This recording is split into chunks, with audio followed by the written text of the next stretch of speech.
of the philosophy of white supremacy. That is, no longer is race prejudice a matter to be discussed in bar rooms and in informal gatherings, but now white supremacy has worked its way into the halls of philosophy and has become written in the great philosophical treatises.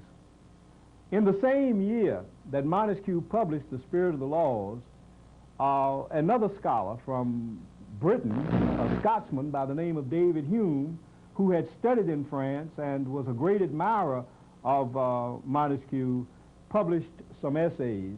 And in one of his essays, he had this to say: "I am apt to suspect the Negroes to be naturally inferior to the whites. There scarcely ever was a civilized nation of that complexion, nor even any individual eminent either in action or speculation. No ingenious manufactures among them, no arts and no sciences.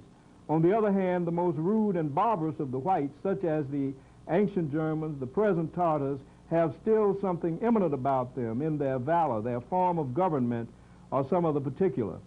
Such a uniform and constant difference could not happen in so many countries and ages if nature had not made an original distinction between these breeds of men." In other words, you had European philosophers stating in philosophical writings that Africans were inferior and that whites were superior genetically. In the same period, on this side of the Atlantic, here in what later became the United States, Benjamin Franklin, who has been hailed as one of the great abolitionists and friends of the Negroes, raised a query that is quite interesting and should give some insight into the thinking of abolitionists. He said,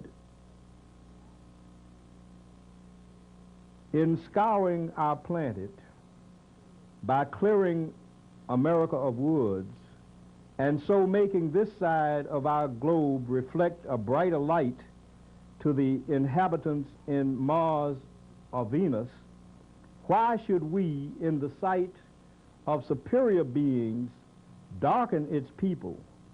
Why increase the sons of Africa by planting them in America, where we have so fair an opportunity, by excluding all blacks, of increasing the lovely white?" That's Benjamin Franklin in 1750.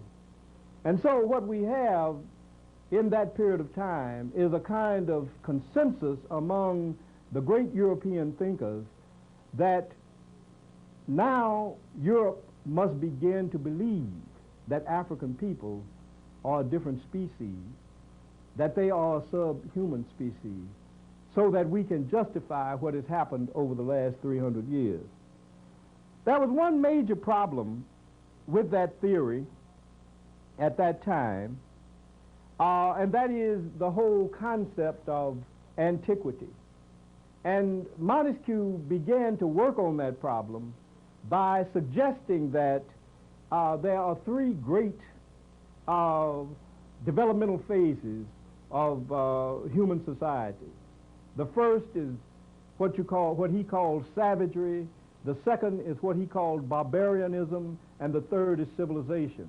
And according to his theory, the Europeans were the only people in the world who had arrived at the stage of civilization by their own initiative. All of the other people of the world were somewhere lower on the ladder of social development, and therefore the Europeans had to go and pull them up even against their wills. And about Africans in that regard, he said this: "The greatest part of the people of Africa are savages and barbarians. They are without industry or arts. They have gold in abundance, which they receive immediately from nature. Every civilized state is therefore in a condition to traffic with them to advantage by raising their esteem for things of no value and receiving a very high price in return." This is clearly designed to justify the exploitation of Africa, its people, and its resources. That was the major reason for the philosophical project in the first place, to justify the prosperity of Europe on the basis of the suffering of African people. And so Montesquieu sort of laid it out.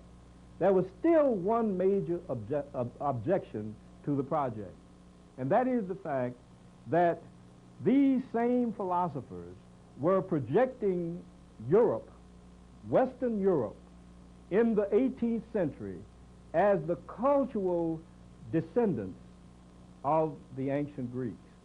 And in telling that story, they were trying to convey the notion that all great ideas, all great cultural achievements had originated among white people, that is, European people, from the Greeks to the modern Europeans. The problem with that image that they were trying to build, that reconstruction of history that they were trying to forge, was that these very ancient Greeks that they were idolizing had already denied that Africans were inferior. In the writings of those very Greeks, the Platos, the Aristotles, the Herodotuses, and so forth and so on, were statements that undeniably indicated that Africans had been great people and that the Europeans had learned, the early Europeans, the Greeks, had learned a great deal from them. Let me just give you one example of that. In the Politics by Aristotle, you find this statement by Aristotle: "It is no new or even recent discovery of political science that the state should be divided into classes. To this day, it is the case in Egypt. In Egypt, the system is believed to have been introduced by the legislation of Sesostris." The Greeks believed that Sesostris was the greatest of the pharaohs of ancient Egypt. "The division into classes originated in Egypt. Egypt bears witness to the antiquity of political institutions. Her people are recognized as the most ancient of all races, and from time out of mind, they have had a legal code and a regular system of government. We ought therefore to make good use of what has come down to us from the past and merely try to supplement its defects." In other words, what Aristotle was saying was that we, the Greeks, who are now trying to develop an intellectual approach to life, got a great deal from these ancient Egyptians who have been wise for so long. And that was the general consensus of the Greek philosophical community, and that's why they went year after year, generation after generation, to study in Egypt.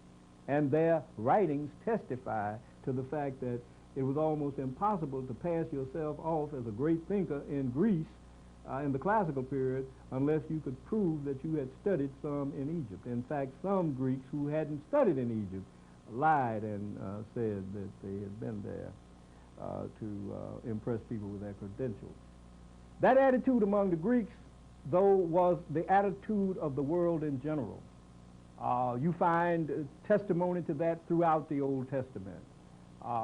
You find testimony to that throughout the writings of antiquity. Every nation in antiquity that has a literary tradition has some testimony to the great esteem in which the ancient Africans of Northeast Africa were held. And so that was indeed a problem. And that impression, incidentally, was not limited to the ancient world.